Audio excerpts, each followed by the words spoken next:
Welcome back, everyone. This is the Oracle Decodes How 9/11 Shapes Up 19 years later. This will be a very quick but another mind-blowing piece to add to our decodings that have been all made possible with the help of what we've discovered is the real oracle or the real all-seeing eye in the sky. If this is our first video that you've seen of what is now many decodings that we've posted, I recommend that you take a look at our channel for those videos, as what we do here is continue to build upon information that we've learned from previous pieces. So it may help you see more clearly this amazing discovery after watching at least a few of our other decodings. So for those of you who are familiar with our work, we're going to dive in very quickly here.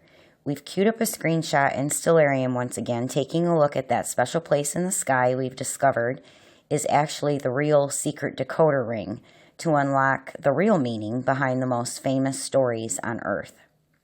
And we call that special place in the sky the real oracle or the real all-seeing eye.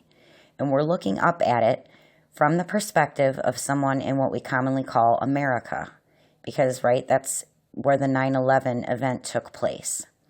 And we chose to look at this event at sunrise because remember specifically that the event began in the morning. And we're choosing sunrise on the date we commonly call September 11th of 2020. So 19 years after the actual event. Now in a previous piece, we already learned that the constellation of Gemini, as it's known nowadays, or the twins, corresponds to the Twin Towers of the World Trade Center in New York City that were struck that day. But now, on the 19th quote-unquote anniversary of the 9/11 event, and with the discovery of the real oracle or the real all-seeing eye that we've made, we can now, for the first time, fully decode it.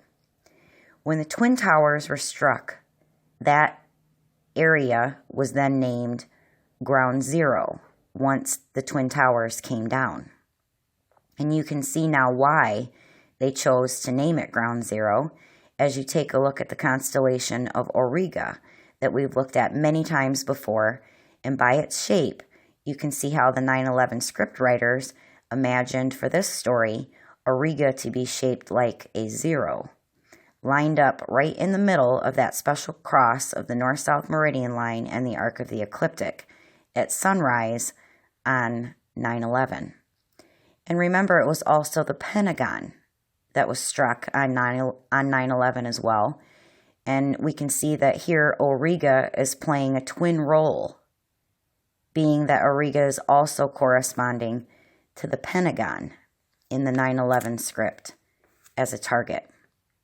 And we were told it was planes, although even to this very day, every video, every piece of evidence that we're shown about these planes is different, and some are even shown as ghost planes. But we were told they were planes, nonetheless, that were hijacked and crashed into the Twin Towers, the Pentagon, and an empty field in Pennsylvania.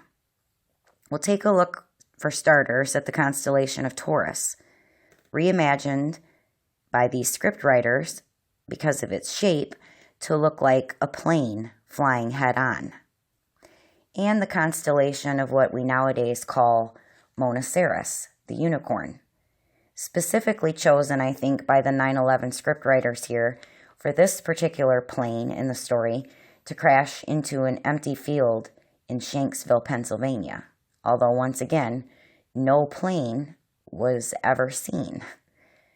But if you think about it, a unicorn is known to have a single horn, or a shank, you can think of it as, on top of its head. Now looking at these constellations, especially in their occulted form, right, occulted by the light of the sun, you can now see why, indeed, they were ghost planes that were difficult to catch with any consistency on any camera or videos that we were shown. And finally, take a look again at the constellation of Pisces and the head of the constellation of Cetus the whale, as they're known today. The head of the constellation of Cetus is where you can see these Liar Liar Pants on Fire Secret Drama Society scriptwriters got the 9, and the constellation of Pisces turned into the number 11, all connecting the date and the name of the event that was chosen, that we just decoded in a completely new way that has, up until now, been kept occulted and hidden over all of our heads. Decoding by decoding, we're breaking all of these Liar Liar Pants on Fire Secret Drama Society spells. So hopefully, in the future, it will be the truth that we vow to never forget, instead of lies like this one, 9/11.